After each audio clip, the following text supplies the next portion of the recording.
If you're a tool collector, I mean woodturner like me, then you're always really excited when new tools hit the shop.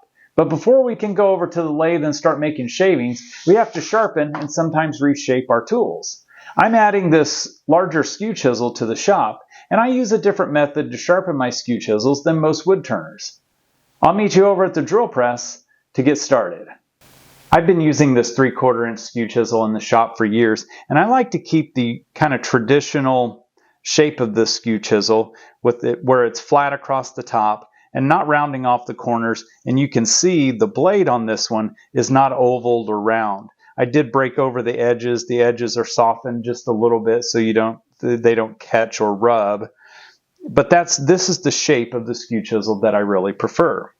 My new skew chisel here is really similar. It's already rounded on this edge, but it is, it is a flat skew. It's not ovaled, and it comes with that traditional skew grind. The only real difference between this chisel and my old one is the width. The other is this one has a 30-degree included angle. So if we measure the angle between these 2 points here, it's 30 degrees. And when I measure this one, it's 50. So basically what that does is it brings that shoulder back down the body of the skew chisel just a little bit. I really like this shape of the skew chisel, so I'm going to take the new one and we're going to create the same shape. I sharpen my skew chisels a little bit different than some other wood turners because I sharpen these chisels by hand just like it was a bench chisel. So I use my sharpening to sharpen and hone my edge. And once I've got the shape right and I've got it all polished, like you can see here, it really doesn't take very long. Another reason I like to sharpen my skew chisel by hand is most of the time when I'm using my skew chisel, I've got my grinder set up for other tools. Maybe it's a spindle gouge, it could be a roughing gouge or something else. I've usually got my sharpening stones and everything already laid out in the shop ready to go. So it's really quick and easy to run over to those, spend a few seconds rehoning this edge, and that's really all it takes. It doesn't take very long, and you don't have to do it very often once it's really sharp. With my new skew chisel, I do want to adjust this edge just a little bit, and that's why we're here at the drill press. The last reason I like to sharpen my skew chisel by hand is to prevent getting a hollow grind along my bevel. I'm going to use this old parting tool that I have that's been sharpened at a grinder, and hopefully you can see with the grinding wheel creates kind of a curve on this flat bevel, on what would be a flat beveled edge. Now this is more pronounced on a parting tool because this bevel is much longer than it would be on a skew chisel, but avoiding this little hollow grind is one reason why I like to sharpen the skew chisel by hand. It also keeps a little bit more material. If we turn it this way, if we turn the parting tool this way, you can see as it's hollow, as this grind is hollow here on this bevel, I don't have quite as much material right up here at the tip as I would have if this bevel angle was completely flat.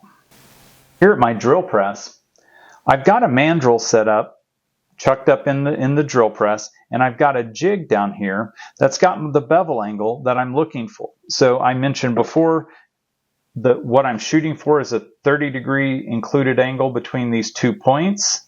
It's currently at 50, so this bevel angle is at 15 degrees, and we'll sharpen, or we'll kind of shape each side of the skew chisel. Normally I would use this mandrel setup when I'm sharpening a bench chisel, and I just have a jig here that gives me the angle I need, and I feed that onto this mandrel. I've got a sheet of 80 grit 3M Cubitron sandpaper, which will make pretty quick work of the metal here. And then once we've got the shape with that coarse grit on 80, then we'll work through our grits up here using this mandrel as well, just to start polishing our edge. This setup works for other tools. You can use this setup for bench chisels. You can use it for plane irons. You can sharpen a lot of different things here with this setup.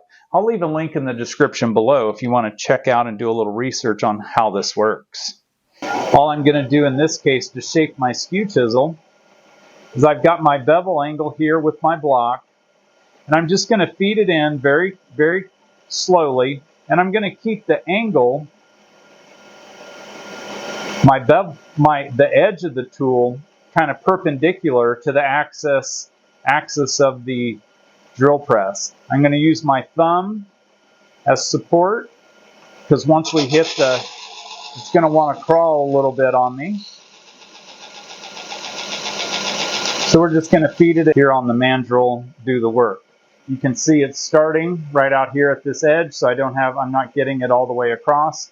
But we'll keep working on this until we've got our new angle.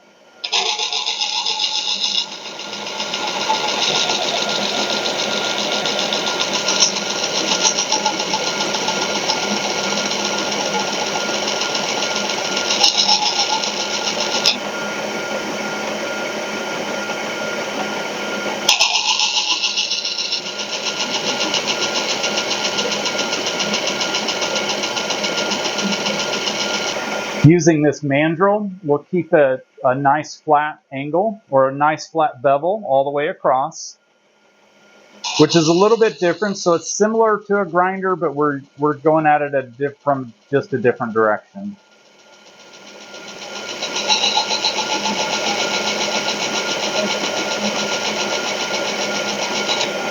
We've got the bulk of our shaping done, so we've got this edge pulled way back here. We've got our used the 80 grit wheel to get most of our shape. So now I've switched over to 120 grit wheel just to start the polishing process. This won't take long at this point because we're really not going to be removing a lot of material. We're just kind of starting to smooth out that original edge.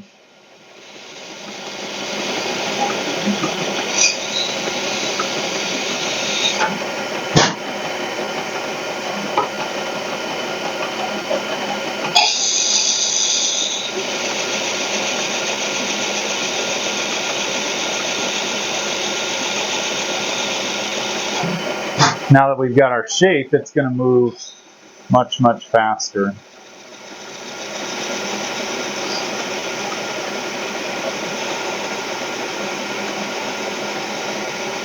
So once we've got the 220 in good shape, then we're going to switch.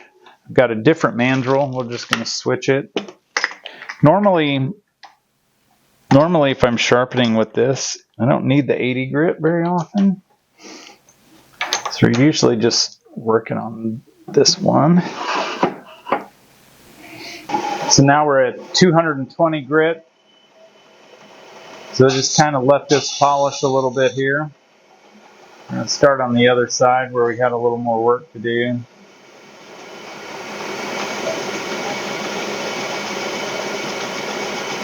All right, we're just going to put a little compound on this leather, kind of the strop.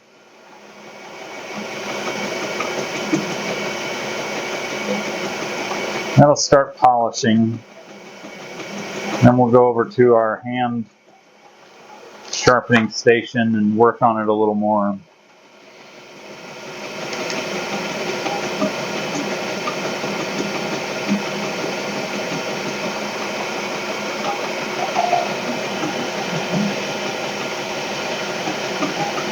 So we've got the shape of the skew chisel where we want it. So now we're just going to finish sharpening here with our sharpening stones. Now I think this system, some people refer to it as the scary sharp system, but it's basically abrasive films. It's kind of I think they call it a lapping film. And all you do, you use it. So I've got different grits applied to these little glass plates. I've got a variety of grits starting at 300, 600, 1200, and you just kind of progress up. And you can really polish and sharpen to a really high level. Much higher than what we need for a skew chisel, of course, but I do kind of like using the system. And so we're just going to hit these with water. It doesn't take much time. The first time you do it, it always takes longer, just like with any tool. So I always do this by hand. I'm just going to find my bevel angle and just draw it back. Just like you would do sharpening anything else, a bench chisel, plane iron. And we're just going to keep working this. We're starting out at 300. We started over at the drill press. We've got it polished a little bit. So we've got a good edge, a good bevel, not too far to go.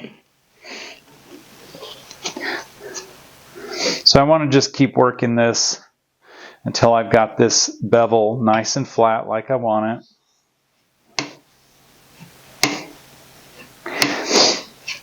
One of the keys with these lapping films is you only want to move in one direction. So we don't want to come, I always draw toward me. It's just my own habit. But you don't want to draw this way and then push back. So just one direction. Just like anything else in sharpening, the first grid or first stage that you start at is the one you spend the most time on. We're getting pretty close here. Getting that one where we want it. The reason I tested out this system was it allowed me to get things up to a polished edge all in one system. And it doesn't break the system doesn't break the bank. If you're sharpening all the time, if you're doing a lot of hand tool work, you're probably better off with a different sharpening setup. But if you're like me and you just need to sharpen periodically, these films last a long time. They're not made of paper, so they're made of kind of a plastic. So they're durable and they'll hold up.